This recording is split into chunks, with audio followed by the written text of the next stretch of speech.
আসসালামু আলাইকুম। আজকে আমরা সৌরজগৎ এবং আমাদের পৃথিবী অর্থাৎ সপ্তম শ্রেণীর দ্বাদশ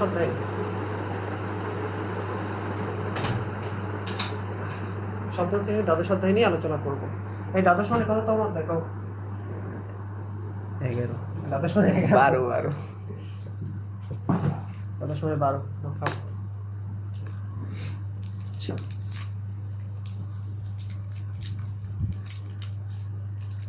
আমাদের বাসভূমি পৃথিবী এবং অন্যান্য 7টি গ্রহ আর কিছু জ্যোতিষ্ক নিয়ে সূর্যকে কেন্দ্র করে সবসময় ঘুরছে। সূর্য এবং একে কেন্দ্র করে ঘূর্ণায়মান সকল জ্যোতিষ্ক ও ফাঁকা জায়গা নিয়ে আমাদের সৌরজগৎ। এখন তুমি কি একটা প্রশ্ন করবো আমারে যে স্যার জ্যোতিষ্ক কি? করবো না? করবো না? জ্যোতিষ্ক কি করবো না? আচ্ছা দেখাইতে জ্যোতিষ্ক কি।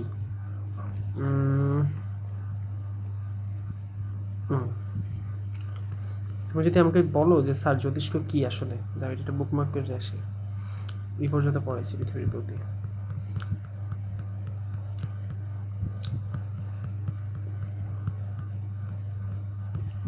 এগুলো 19 এই দেখো, এই হলো সৌরজগৎ। এই সৌরজগৎ, এই দেখো এই জ্যোতিষ্ক কোনগুলো, এই যে এই সবগুলা, এই গ্রহ, এই তারকা, এই সব কিছু এগুলো লেগে জ্যোতিষ্ক। বুঝতে পারছি? এটা হলো সর্বশেষ। না, এটা হলো সবচেয়ে বড় গ্যালাক্সি। এই গ্যালাক্সির মধ্যে নিহারিকার মধ্যে গ্রহাণু, ধূমকেতু, উপগ্রহ, গ্রহ সব এর মধ্যে, তারকামার্কা সবের মধ্যে। ঠিক আছে? এরকম গ্যালাক্সি কি আরো আছে? লক্ষ লক্ষ। গ্যালাক্সির উপরে আর কিছু নাই? না, আপাতত বিজ্ঞানীরা পায়নি। গ্যালাক্সির উপরে এই যে মহাজগৎ, গ্যালাক্সির উপরে মহাজগৎ। সৌরজগৎ কি? একটা নক্ষত্রকে কেন্দ্র কইরা তার চারপাশে যে সবাই ঘোরে, এইটা হলো সৌরজগৎ। আর এইরকমের কয়েকটা সৌরজগৎ মিললে হয় একটা গ্যালাক্সি, আর কয়েকটা গ্যালাক্সি মিললে হয় মহাজগৎ। কয়েকটা না, অনেকগুলো গ্যালাক্সি, আল্লাহই ভালো জানে কতগুলো আছে। এই মিলে কি হয়? মহাবিশ্ব। মনে থাকবে? তো দেখ, আমরা অনেক কিছু পড়ে আসছি, আমরা আবার আমাদের সাইন্সে ফিরে আসি। তাহলে এই আরও কিছু জ্যোতিষ্ক যাদের আলো আছে তাদেরকে আমরা জ্যোতিষ্ক বলি। এই কেন্দ্র করে তারা সবসময় ঘুরছে। সূর্য এবং এদের কেন্দ্র করে ঘূর্ণায়মান সকল জ্যোতিষ্ক ও ফাঁকা জায়গা নিয়ে আমাদের সৌরজগৎ কি গঠিত। সৌরজগতের বেশিরভাগই জায়গা কি ফাঁকা। সৌরজগতের বেশিরভাগ জায়গা কি ফাঁকা। আমরা পৃথিবী দুইভাবে ঘুরছে। পৃথিবী তার নিজ অক্ষের উপরে ঘুরছে। কিভাবে? এরকম করে ঘুরতে আছে নিজের অক্ষের উপরে।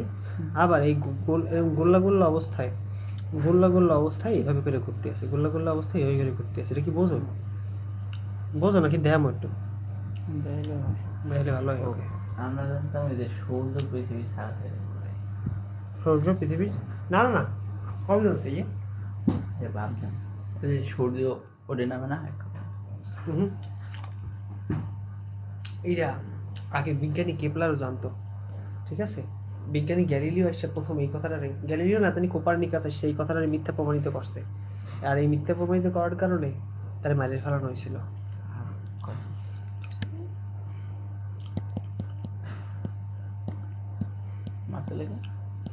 কারণ ওই সময় বাইবেলে বিশ্বাস করতো সূর্য ঘোরে। এখন হে যেহেতু প্রমাণ করছে যে পৃথিবী ঘোরে, তার মানে কি হয়ে গেল? ব্যাপারটা মিথ্যা হয়ে গেল না বাইবেলের কথা? তার মানে প্রমাণ সহ দেখাই দিয়েছে। হ্যাঁ, এই ধাই ওই পৃথিবী ঘুরতে আছে নিজের অক্ষের উপরে।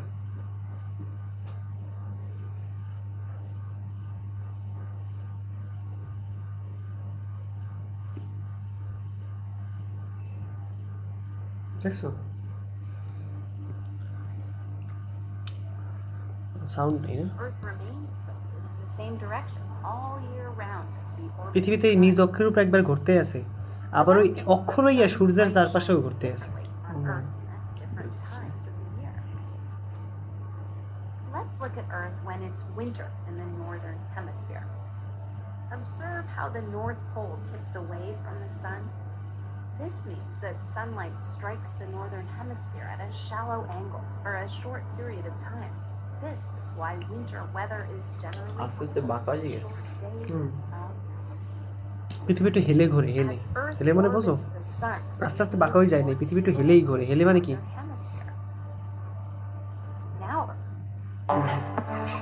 পৃথিবী নিজের মধ্যে ঘুরতে আছে, আবার কি সে সূর্যের চারপাশে ঘুরতে আছে। বুঝছো?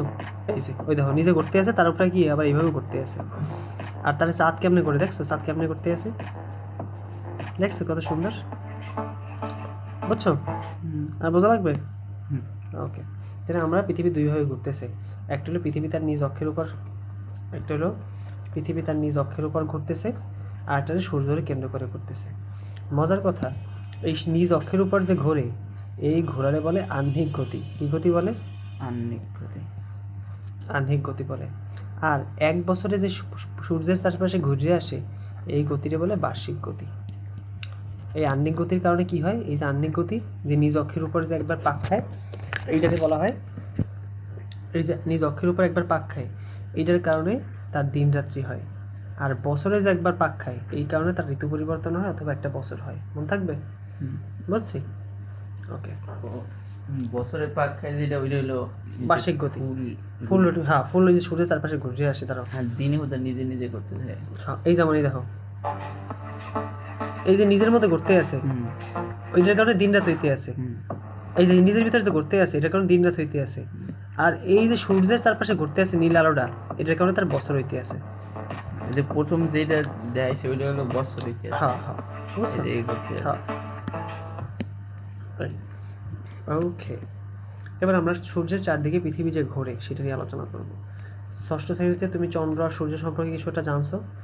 ভোরের বেলায় সূর্য পূর্ব দিগন্ত থেকে ওঠে, ধীরে ধীরে মাথার উপর দিকে চলে যায়। সন্ধ্যার অনেক কিছু ফালতু কথা দরকার নেই। পৃথিবী আসলে পৃথিবীকে কেন্দ্র করে কি করে? সূর্য ঘোরে। আগে মনে করতো নাকি পৃথিবীকে কেন্দ্র করে সূর্য ঘোরে, কিন্তু এখন কি হয়েছে? এখন আর সেটা বিশ্বাস করে না, এখন বিশ্বাস করে পৃথিবী সূর্যকে কেন্দ্র করে ঘোরে। ওকে। কেন আমাদের এটা মনে হইতো যে সূর্য পৃথিবীকে কেন্দ্র করে ঘোরে? কারণ আমরা দেখতাম সূর্য লড়ে চড়ে, সূর্য পূর্ব দিক দিয়ে ওঠে, সূর্য পশ্চিম দিক দিয়ে যায়। আমরা মনে করতাম আবার উল্টা করে মনে হয় আবার ওই পূর্ব দিক দিয়ে ওঠে। আসলে না, কথা ঠিক আছে। আমরা সূর্যের চারপাশে এরকম ঘুরপাক খাই দেখা মনে হয় সূর্য ঘোরে, আসলে সূর্য ঘোরে না। ঠিক আছে? ওকে।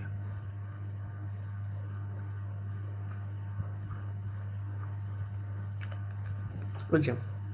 এখন থেকে প্রায় 2000 বছর আগে গণিতবিদ টলেমি বলেছিল যে পৃথিবীর চারকে কেন্দ্র করেই সবকিছু ঘুরছে। কিন্তু এই মতবাদ মানুষ বিশ্বাস করেনি এবং তার মতবাদকে বিশ্বাস করতেন না। কিন্তু তার মতবাদকে কেউ ভুলও প্রমাণ করতে পারেনি। এরপর বিজ্ঞানী কোপার্নিকাস আসছিল।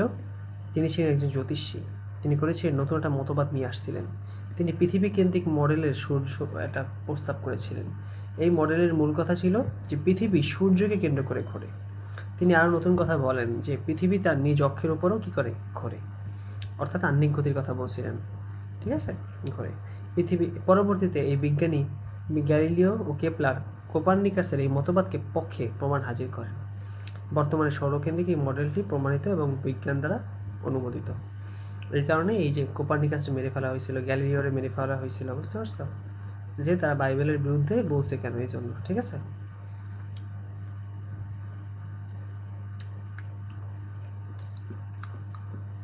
এবার আমরা জানবো সূর্য সম্পর্কে। সূর্য সৌরজগতের কেন্দ্রে থাকে, কারণ আমরা জানি সূর্যকে কেন্দ্র করে সবাই ঘোরে। 2, সূর্য একটা জ্বলন্ত গ্যাস পিণ্ড। সূর্যটা কি জ্বলন্ত? কি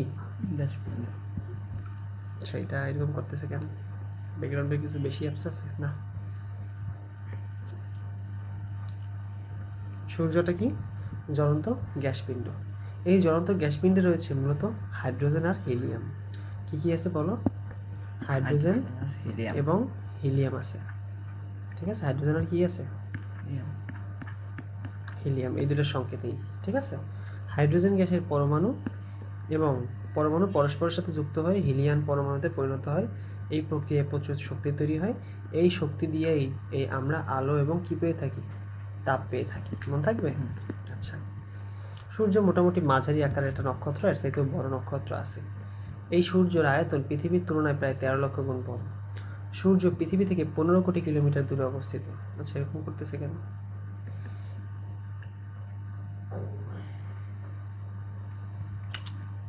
বিশাল বেশি পড়ে গেল এই জন্য।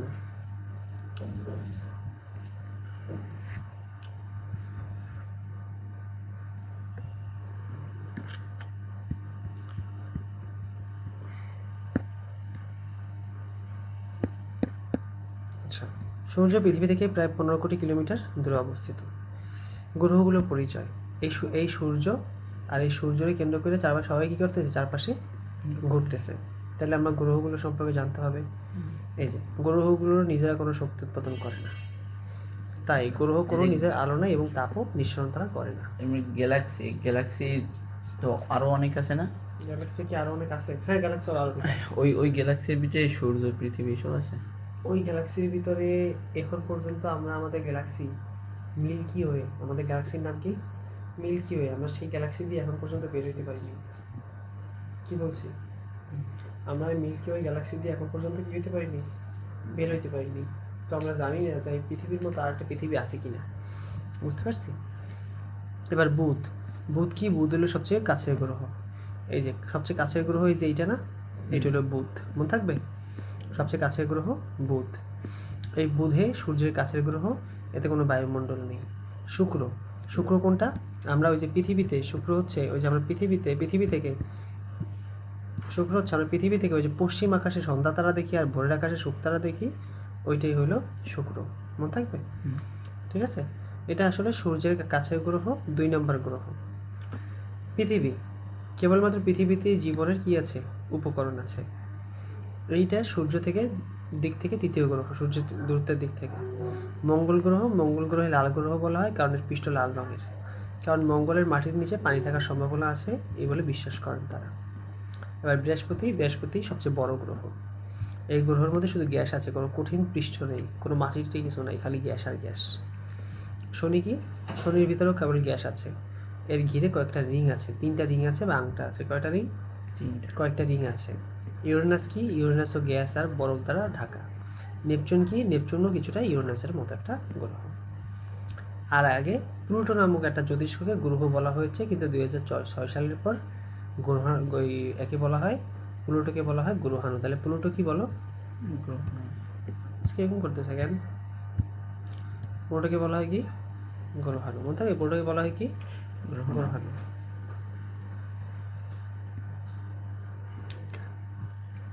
এবার উপগ্রহ কি? প্রত্যেকটা গ্রহরে কেন্দ্র কইরা যে উপগ্রহগুলা ঘুরপাক খায়, মানে গ্রহরে কেন্দ্র করে যে ঘুরপাক খায় তারা বলে উপগ্রহ। সবচেয়ে সহজ সংজ্ঞা। সূর্যের কেন্দ্র করে ঘোরে গ্রহ, আর গ্রহরে কেন্দ্র করে ঘোরে কে? উপগ্রহ। ঠিক আছে? এই যেমন পৃথিবীর একমাত্র উপগ্রহের নাম চাঁদ, পৃথিবীকে এটি কেন্দ্র করে ঘুরছে। উপগ্রহগুলো আকারে অনেক ছোট হয়। এই চাঁদের কোনো আলো নেই, চাঁদের নিজস্ব কোনো কি নেই? আলো নাই। চাঁদ সূর্যের আলোয় আলোকিত হয়ে আমাদের চোখে পড়ে, এই জন্য আমরা চাঁদকে কি দেখি? আলোকিত দেখি, আলোয় আলোকিত। চাঁদ কয় দিনে পাক খায়? চাঁদ 27 দিন 8 ঘন্টা একবার পাক খায়। বুঝতে পারছি? এই চাঁদ ছোট হতে হতে তারপর আমরা পূর্ণিমা বলি। কখন পূর্ণিমা বলি? 2 সপ্তাহ পর আমরা চাঁদকে, 2 সপ্তাহ পর কি দেখি আমরা চাঁদকে? 2 সপ্তাহ পর আমরা চাঁদকে দেখি থালার মতো, মানে একদম পরিপূর্ণ একটা চাঁদ দেখি, কে বলে? পূর্ণিমা। কি বলে কে? পূর্ণিমা বলে। পূর্ণিমার পর রাতের চাঁদটি আবার ছোট হতে থাকে। এই ছোট হতে হতে হতে হতে হতে আবার তুমি 2 সপ্তাহ পর দেখবা অমাবস্যা। কি দেখবা? এই যে চাঁদটি দেখা যায় না। এভাবে 29 দিন 12 ঘন্টা পর পর অমাবস্যা হয় এবং পূর্ণিমা দেখা দেয়। কয় ঘন্টা পর পর? 29 দিন 12 ঘন্টা পর পর।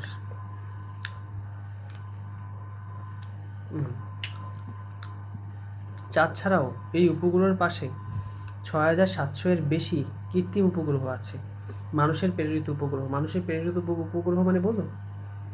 হ্যাঁ, এই যে বঙ্গবন্ধু স্যাটেলাইট, ওই যে স্যাটেলাইট পাঠায় না, টিভি ডিশ অ্যান্টেনা, এইগুলোও কিন্তু সব কি? এগুলো সব কৃত্রিম উপগ্রহ। এগুলো সব কি? কৃত্রিম উপগ্রহ। এরকমের 6700টা কি আছে? উপগ্রহ আছে। এদেরকে বলা হয় কৃত্রিম উপগ্রহ। এইগুলা বেতার, টেলিযোগ, আবহাওয়া এবং বিভিন্ন কাজে কাজ করে। স্যাটেলাইটের ভিতরে মানুষ থাকে না, রিমোটের মাধ্যমে চালায়। রিমোট বলতে ওই তো পৃথিবীকে কন্ট্রোল করে, মানুষ থাকে না। এছাড়া কিছু জ্যোতিষ্ক আছে। জ্যোতিষ্কগুলো কি কি? ধূমকেতু, উল্কা এবং গ্রহাণু, এরা হলো কি? বিভিন্ন জ্যোতিষ্ক। এই জ্যোতিষ্কগুলা বিভিন্ন ধূলি, পাথর এগুলো দিয়ে তৈরি হয়, কঠিন পদার্থ দিয়ে, গ্যাস দিয়ে, এসব দিয়ে তৈরি হয়। ধূমকেতু কি? ধূমকেতু হচ্ছে ধূমকেতু যে সূর্যের কাছাকাছি একটা ঝাড়ুর মতো দেখায়, একটা ঝাঁটার মতো দর্শনীয় লেজে পরিণত হয়, কি বলে? কি? ধূমকেতু। এরকম দেখায় ধূমকেতু। ঠিক আছে? হ্যালির ধূমকেতু গড়ে 76 বছর পর পর পৃথিবীতে দেখা যায়। এটা লাস্ট দেখা গেছে 1910 সালে এবং 1986 সালে। একে আবার দেখা যাবে 2061 সালের কাছাকাছি। বুঝতে পারছো? বাচ্চা থাকলে আবার দেখবা।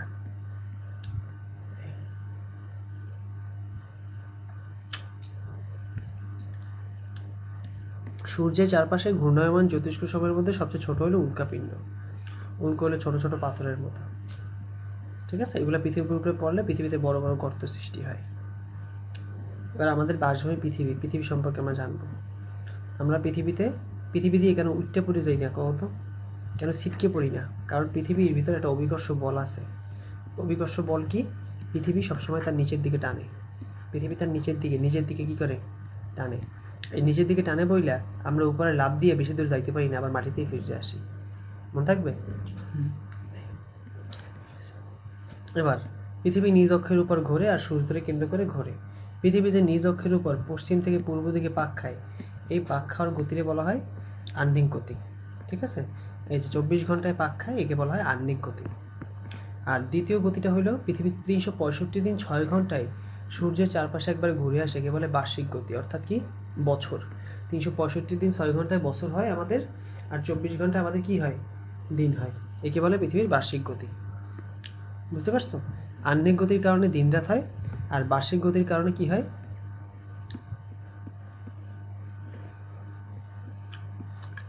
আর বার্ষিক গতির কারণে বছর পরিবর্তন হয় বা ঋতু পরিবর্তন হয়। লেখা নাই কা? লেখা নাই। ঠিক আছে, এই লেখা।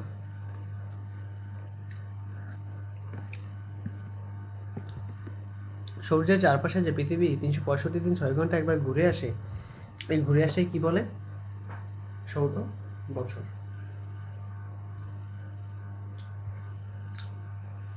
ঠিক আছে, কি বলে?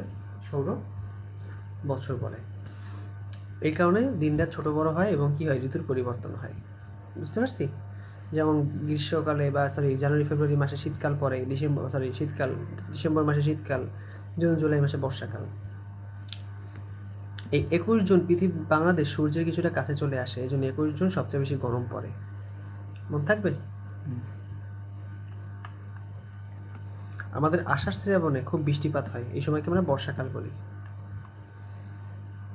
21 জুনের পর থেকে দূরে সরতে থাকে, এরপর আস্তে আস্তে হেমন্তকাল, শীতকাল, এইভাবে করে একটার পর একটা আসতে থাকে। এর মধ্যে মনে রাখবা, সেপ্টেম্বর 23 তারিখ উত্তর গোলার্ধ এবং দক্ষিণ গোলার্ধ সমান হয়, ওই দিন দিন রাত সমান হয়। ঠিক আছে, 12 ঘন্টা 12 ঘন্টা। হ্যাঁ, দিন রাত সমান হয়।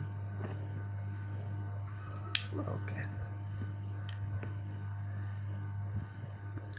আচ্ছা,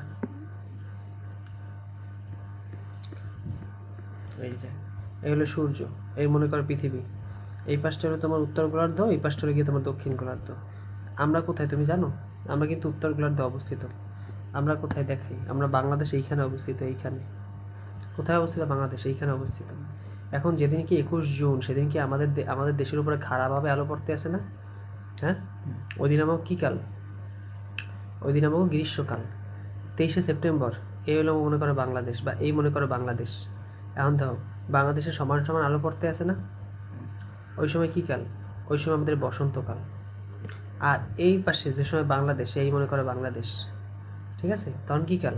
তখন বাংলাদেশ পড়ে গেছে ছাওয়ার পিছনে, তখন বাংলাদেশে শীতকাল। মনে থাকবে?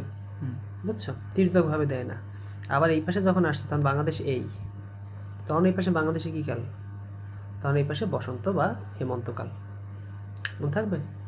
এই শরৎকাল সরি, কী কাল? শরৎকাল। মনে থাকবে? পারবা? বুঝে লিখতে পারবা? বাস, ব্যাপারটা হচ্ছে এরকমের। পৃথিবী কিন্তু এরকম ফুটবলের না গোল্লা খায় না, এরকম হাবিজাবি করে করে না। পৃথিবী কিন্তু এরকম করে ঘোরে, এরকম করে ঘোরে। অর্থাৎ নির্দিষ্ট সার্কেডিয়ান মোশন আছে। মনে থাকবে মনে? ওকে, আমাদের অধ্যায় শেষ। পৃথিবী সূর্য কেন্দ্র করে ঘোরে, ইত্যাদি ইত্যাদি যা যা পড়া আছে আমরা এগুলো পড়ে ফেলাইছি। পৃথিবীটি কমলা লেবুর মতো দেখতে। এটা আসলে ওরকম যেরকম গোল আমরা ছবিতে আঁকি সেরকম গোল না। পৃথিবী নিজ অক্ষের উপরে 24 ঘন্টায় ঘোরে, আর পৃথিবী 365 দিনে পুরো সূর্যের একবার ঘুরে আসে। আহ্নিক গতির কারণে দিন রাত হয়, আর বার্ষিক গতির ফলে ঋতু পরিবর্তন হয়। শেষ। এর মাধ্যমে আমরা আমাদের দ্বাদশ অধ্যায় শেষ করে ফেললাম। বলতো এটার প্রশ্ন, কোন গ্রহটি বরফ এবং গ্যাস দ্বারা গঠিত? বরফ আর কি। মঙ্গল না, বৃহস্পতিতে খালি গ্যাস আছে, শনি না, ইউরেনাস। ঠিক আছে। সূর্যের ক্ষেত্রে যে কথাটি প্রযোজ্য তা হলো, সূর্য কি একটা নক্ষত্র? হ্যাঁ। সূর্য কি একটা জ্বলন্ত গ্যাস পিণ্ড? হ্যাঁ। সকল গ্রহ নক্ষত্রকে আলো দেয়? হ্যাঁ। নক্ষত্রকে দেয় না, যদি সকল গ্রহকে আলো দেয়। 3 নম্বরটা মনে হইবে না, তো 1 2। ঠিক আছে, পারবো? হুম। ঠিক আছে, তাহলে বিকেল আজকে আমাদের মতো এইখানে শেষ।